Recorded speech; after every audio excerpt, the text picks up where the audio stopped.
Today's video is brought to you by Bones Coffee Company. Make sure you check out my affiliate link in the video description down below to get 10% upon checkout.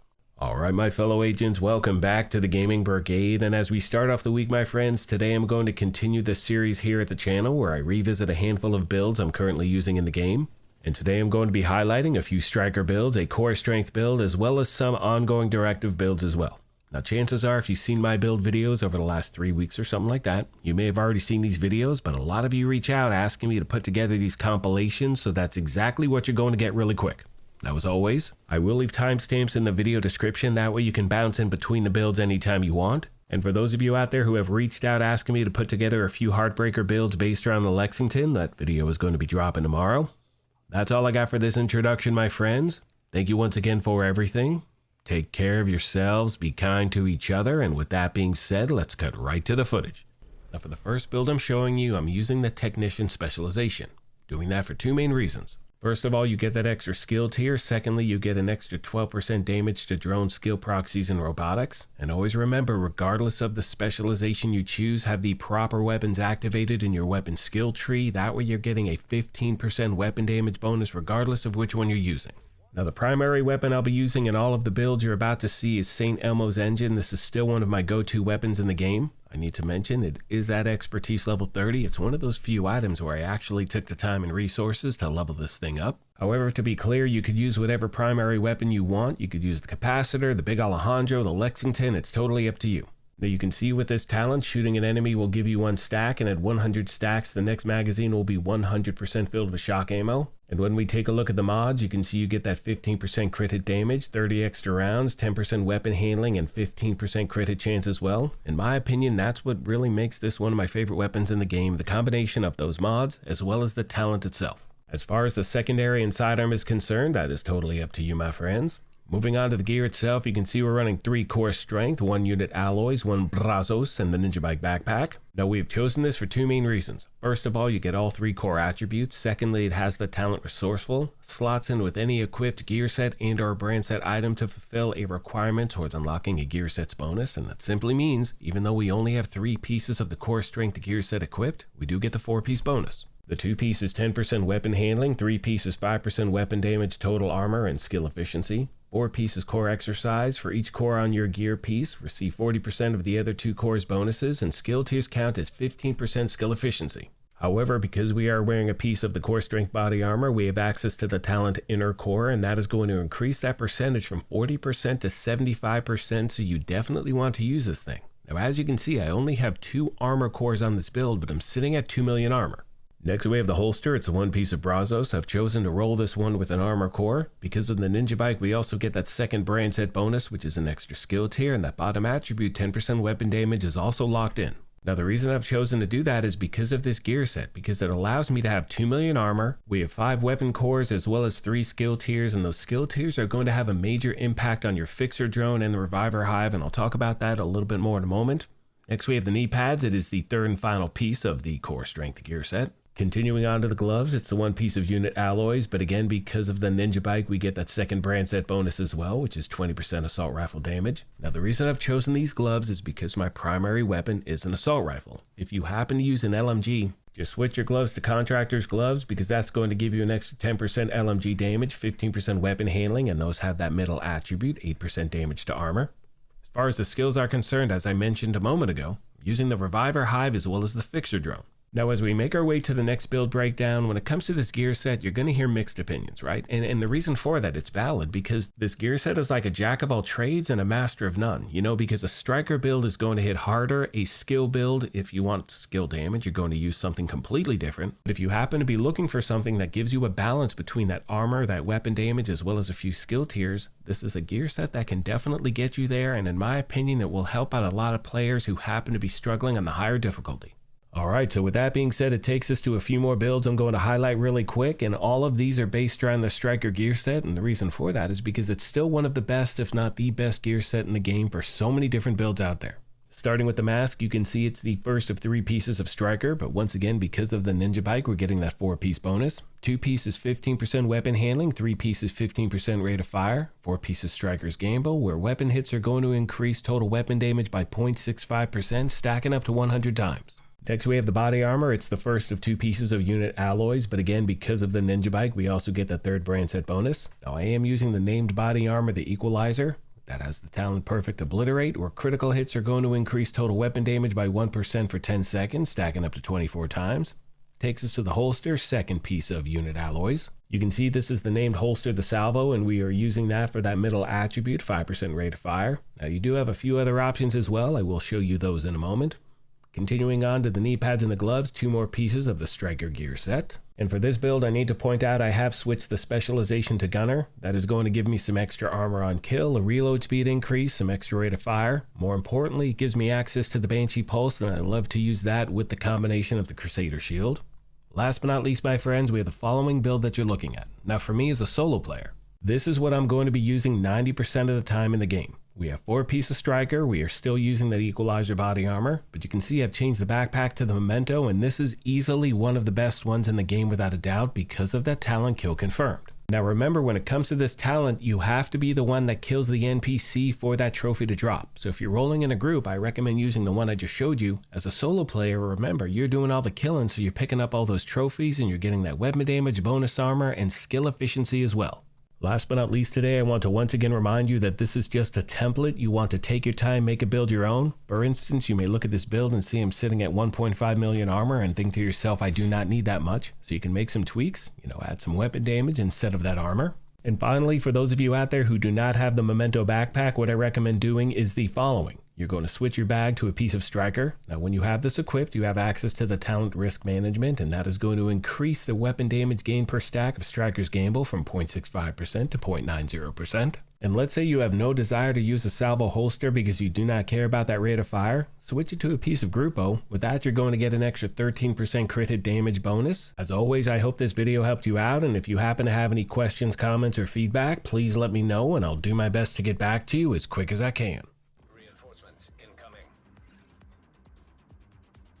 Hello once again, my fellow agents. I hope you're doing well on this fine day. Alright, so in the gameplay footage you're looking at right now, I'm using the last build I showed you, which is 4 Striker, with the Striker backpack, using a Gruppo holster and the Equalizer body armor, and the St. Elmo's as my primary. Now the reason I've chosen this build is because some of you out there may not have the Memento, you may not have the Ninja Bike, so I wanted to show you something that you should be able to put together pretty damn quick. Play some countdowns, set your targeted loot to Striker, get the pieces you need. After that, set it to unit alloys for the body armor, and then to Gruppo for the holster. Now, going back to the first build I showed you based around the core strength gear set, I've heard from a lot of players out there who are now able to tackle higher difficulties where they would not have been able to do it before. So if you happen to be one of those players, let me know your thoughts of the gear set in the comment section down below. And finally, I want to mention the fact that in the gameplay footage you're looking at right now, I do not have any global modifiers active whatsoever, and the reason for that is to ensure that whenever you see this thing, you know exactly what the build can do without any special events going on. That's all I got for this thing, my friends. Thank you once again for everything, and I will see you in the next one.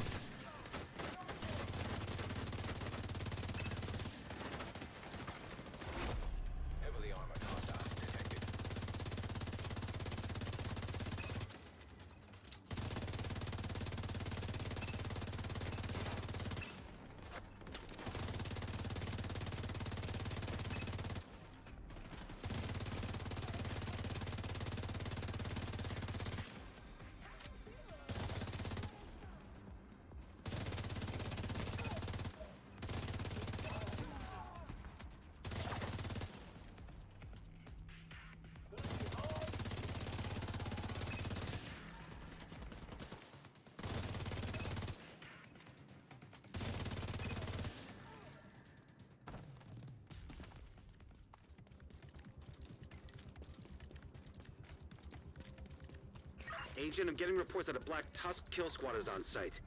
The hell are they doing?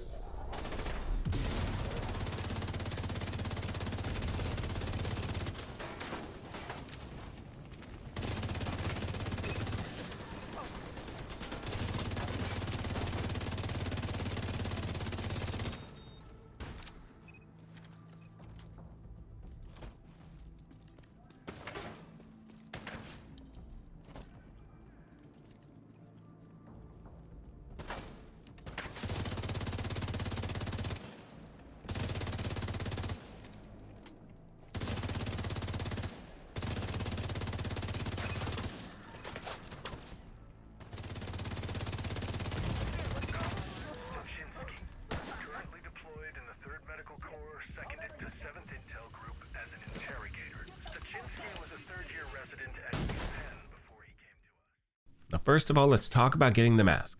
Now, as of my recording this video, there are only 2 ways you can get this mask. The first one is going to the Potomac Event Center. You want to replay a previous Manhunt takeover mission facing the manager. Now, if you've never gotten the mask before, it's going to be a guaranteed drop the first time you complete it on Master difficulty. Now, in addition to that, since the start of Year 8 Season 1, you can actually farm for the blueprint for this mask and actually craft one for the first time, and you get that blueprint by eliminating kill squads during a Black Tusk retaliation, and I'll talk about that at the very end of the video. Alright, so at this point, let's talk about the build itself, starting with the specialization. We're using Gunner, doing that for the typical reasons, but the 2 primary ones are because it gives me access to the Banshee Pulse, and I'm going to use that the moment I roll up an NPC. I'll explain why when we get to the gear set itself. This will also give you access to the large pouch, which will give you 50 extra rounds in the magazine, so in case I'm running with an LMG version of this build, I'm going to equip that. And always remember, regardless of the specialization you choose, have the proper weapons activated in your weapon skill tree. That way you're getting a 15% weapon damage bonus regardless of which one you're using. Now we are going to start off with the mask, and needless to say it is the Tinkerer. You can see it has the talent Abridged. If your primary and secondary weapons are not exotic or named and of the same type, the secondary weapon's talent will also be applied to the primary weapon. They continue by saying does not apply if the primary or secondary weapon talent includes weapon swapping, and it does not apply if the primary and secondary weapon talents are the same, so you cannot stack the same talent on both weapons. Alright, so for the first version I'm showing you, we're just going to use LMGs. Now my primary weapon is a GR9, this happens to be one of my favorite LMGs in the game. And as you can see, this has the talent Sadist, and that is going to amplify weapon damage by 30% to bleeding enemies. After 4 kills, it applies bleed to the next enemy you hit, though that is not going to be a concern of ours because of the ongoing Directive gear set. Now, because I'm wearing the Tinkerer mask, that means my secondary weapon has to be an LMG as well. So having said that, you can see the talent on our secondary LMG is Pressure Point, and that is going to amplify weapon damage by 15% to enemies under status effects. Now I am using 2 GR9s, but to be very clear, your primary weapon is the one you're going to be using. So when it comes to your secondary weapon, you only have that equipped for the talent that it has on it. So it could be any LMG that you have, just remember it cannot be named or exotic. Now, one of the best things about this mask is that you can use it with whatever your favorite weapon type is. So in the gameplay footage you're about to see, I'm actually going to use an assault rifle version of this build. My primary weapon is going to be a Police M4 with the talent Sadist. My secondary is going to be another assault rifle with that talent Pressure Point once again. And as a solo player, this is the version I'm going to use the majority of the time, but if I'm running in a group, I will use that LMG version. Now making our way to the gear itself, you can see we're running 4 of the ongoing Directive gear set. Doing that to get all of the gear set bonuses. 2 pieces 15% status effect, 3 pieces 30% reload speed, 4 pieces rules of engagement. Shooting a status affected enemy will apply a mark, and killing a marked enemy grants a full clip of hollow point ammo for your active weapon and half a clip of the agent's active weapon to the rest of the party. And more importantly, the hollow point ammo is going to amplify weapon damage by 20% and applies bleed on hit. And as you can see, because we're using the body armor, we have access to the talent Parabellum rounds, and that is going to increase the hollow point ammo weapon damage amplification to 50% for you. However, that bonus does not apply to the rest of the party members if you happen to be rolling in a group. Next, we have the holster, the knee pads, and the gloves, 3 more pieces of the ongoing Directive gear set. Gonna stack crit hit chance and crit hit damage everywhere I can. Last but not least, we have the backpack. It's the 1 piece of Cheska. We are using that to get that extra 8% crit hit chance bonus, and it has the talent Wicked. Applying a status effect is going to increase weapon damage by 18% for 20 seconds, which is an absolute lifetime in this game. As far as the skills are concerned, for this version I'm going to use the Banshee Pulse and the Crusader Shield. If I'm using 2 LMGs, I'm going to use the Banshee Pulse and the Reviver Hive. When we take a look at the numbers, you can see I'm sitting at 60% crit hit chance, remember that's the max, and 120.6 crit hit damage. Remember those numbers are going to be dependent on not only the gear you have equipped, but having a Shade Watch of level 1000. I also want to mention I do not have any global modifiers active whatsoever, and the main reason for that is to ensure that whenever you see this build, you know exactly what it can do without any special events. Finally, as I said previously, with the introduction of Year 8 Season 1, you can actually farm for the Tinkerer blueprint and craft one for the first time. Now, if you want to craft one, you actually have to get lucky enough to get the blueprint to drop. Once you do, you have to farm for certain resources, then you can craft one. Hope this video helped you out, my friends, and as always, questions, comments, or feedback, please let me know, and I'll do my best to get back to you as quick as I can.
Now, starting with the specialization, we're using Gunner, doing that for the typical reasons. You're going to get that extra armor on kill, you get a reload speed increase, you get some extra rate of fire upon kill, some extra weapon handling when you're in cover. However, the two primary reasons are because it gives me access to the Banshee Pulse. I'm going to use that the moment I roll up on NPCs. I'll explain why in a moment. And this also gives me access to the large pouch, which means I can have more ammunition in my primary weapon, and I'll show you that in a moment as well. Now, always remember to make sure you have your primary and secondary weapon activated in that weapon skill tree. That way you're getting that 15% weapon damage bonus regardless of which one you're using. And as you can see, my primary for this build is the GR9. Now, I want to point out this is at expertise, nothing whatsoever. You can also see there's a lot of room for improvement as far as the different attributes are concerned. You'll notice it also has the talent Sadist on it, and that is going to amplify weapon damage by 30% to bleeding enemies. Now, having said that, I know a lot of players out there like to use the named LMG, the Carnage, but in my opinion, the weapon kind of handles like shit, you know what I mean? Unless I'm just absolutely terrible with this weapon, which I could be. You know, I could spec into weapon handling, but I'd much rather stack that crit hit chance and crit hit damage. And you can see this has the talent Perfect Sadist, and that is going to amplify weapon damage by 35% to bleeding enemies. So I just recommend, try out a few different variations, see which one you enjoy using more, my friends. Moving on to the secondary and sidearm, I've got the Lexington as the secondary with the talent Sadist. Quick step for the sidearm. I'll talk about those items in a moment. Now moving on to the gear itself, you can see we're running the Overdog's gloves, 1 piece of Cheska, and 4 of the ongoing directive gear set. Running 4 so we get all of the gear set bonuses. 2 pieces 15% status effect, 3 pieces 30% reload speed, and 4 pieces rules of engagement. Shooting a status affected enemy will apply a mark, and killing a marked enemy grants a full clip of hollow point ammo for your active weapon, and half a clip of the agent's active weapon to the rest of the party. More importantly, the hollow point ammo amplifies weapon damage by 20% and applies bleed on hit. Now, having said that, because we're wearing a piece of ongoing directive for the body armor, we have access to the talent Parabellum rounds, and that is going to increase the hollow point ammo weapon damage amplification to 50%. And because this talent more than doubles your weapon damage amplification, you definitely want to use this body armor. Next, we have the holster and the knee pads, 2 more pieces of ongoing directive. You will notice I'm doing my best to stack crit hit chance and crit hit damage everywhere I can. Right after that, we have the gloves, and they are the Overdogs. These are some of the best exotics in the game, in my opinion. They have the talent Weakest Link, and that is going to amplify weapon damage by 30% to the lowest ranking enemies currently in combat, as per the tier hierarchy. Now, in the meantime, if you do not have these, you can use Contractor's Gloves. And for those of you out there who are still trying to get the Overdog's Gloves, I will leave a link to a video I posted a little while back walking you through some farming details. Last but not least, my friends, we have the backpack. It is the 1 piece of Cheska. That is going to give us an extra 8% crit hit chance bonus, and I'm using the talent Wicked. Applying a status effect increases total weapon damage by 18% for 20 seconds. Now, I know another popular option is the Anarchist Cookbook, and as you can see, equipping this will give you that extra 10% status effects, and you also have access to the talent Perfectly Wicked, and that is going to once again give you that extra 18% weapon damage, but the duration is 7 seconds longer than the regular version. Now, as far as the skills are concerned, I'm using the combination of the Banshee Pulse and the Reviver Hive.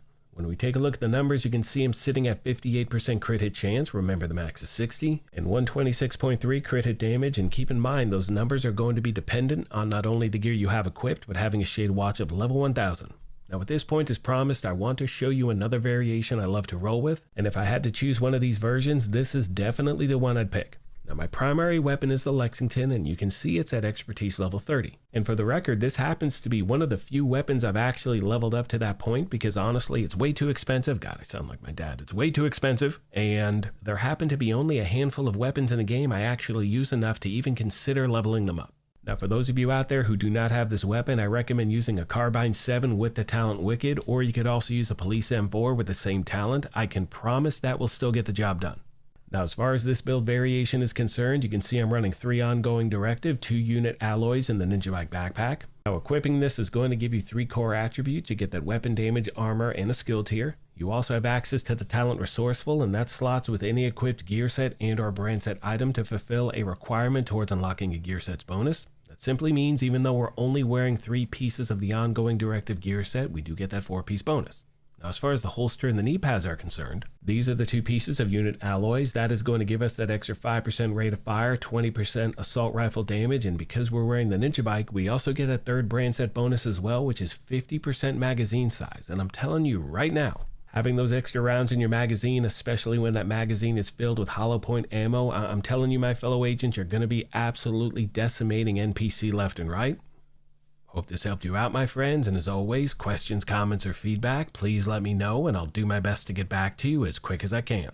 On that note, I'm going to leave you with some gameplay footage and a few final thoughts. As always, I want to take a moment and thank you all for your incredible continued support. Please let me know of any other questions you have I did not address. Thank you once again for the privilege of your time, and as I mention at the end of every one of these, take care of yourselves, be kind to each other, and we'll talk to you soon. Thanks again, everyone. Hello once again, my fellow agents. I hope you're doing well on this fine day. Alright, a few things I want to mention really quick. First of all, in the gameplay footage you are about to see, I do not have any global modifiers running whatsoever, and the main reason for that is to ensure that whenever you see this video, you know exactly what the build can do without any special events going on. I'd also like to once again mention there are so many different ways to roll with a build like this. You could use the version you're looking at on screen right now. It's great for solo players, or ongoing directive, the Memento backpack, the Salvo holster. And for those of you out there who want to use an LMG, if you go back to that first variation I showed you with the Cheska backpack, the Overdog's gloves, and 4 ongoing directive, another great option is using the blue screen LMG. So as I always say, take your time, make a build your own. Think that's all I got for this video, my friends. Now for the record, the build you're looking at on screen right now, this is the version I'm using in the gameplay footage. We got those 3 ongoing directive, ninja bike, 2 unit alloys, and I'll probably switch that second skill to the Crusader shield just in case. And as I said previously in the video, if you do not have the Lexington, I promise you using a police M4 will totally get the job done. You can try to craft one and then get that talent wicked on there, or a carbine 7. If you happen to have another weapon you want to, recommend, feel free to do that in the comment section down below. Finally, as promised, I want to talk about the Banshee Pulse. The reason you're using that is because when you roll up an NPC, what I do is I roll up an NPC, I hit the Banshee Pulse that puts those enemies under a status effect. Now when you shoot those enemies under a status effect that applies a mark, when you kill those enemies that are marked, you then get that hollow point ammo. At that point, the hollow point ammo, when you're shooting enemies, you're going to be applying bleed on all the enemies you hit. That procs the talent on your weapon and your backpack, all that good stuff, my friends. I'm looking out the window right now. It has finally stopped raining, so I'm going to go take the dogs for a walk. Thank you once again for everything, and I will see you in the next one.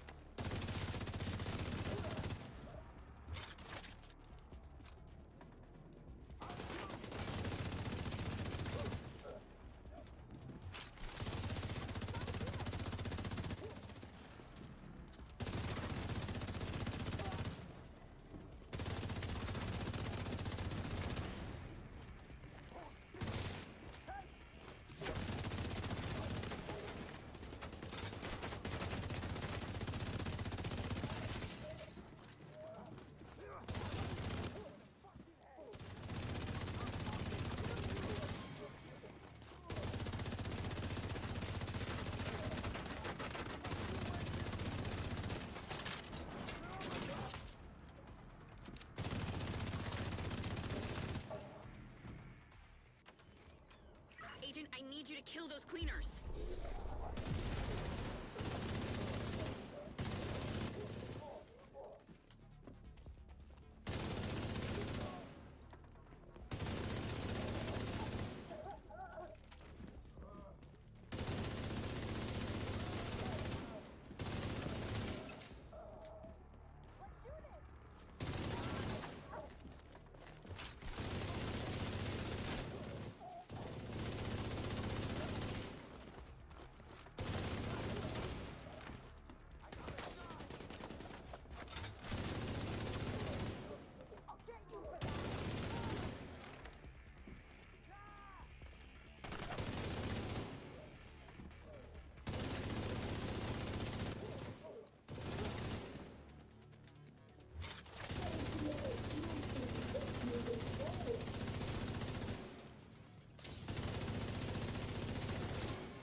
Agent, hostiles are retaliating in Dumbo.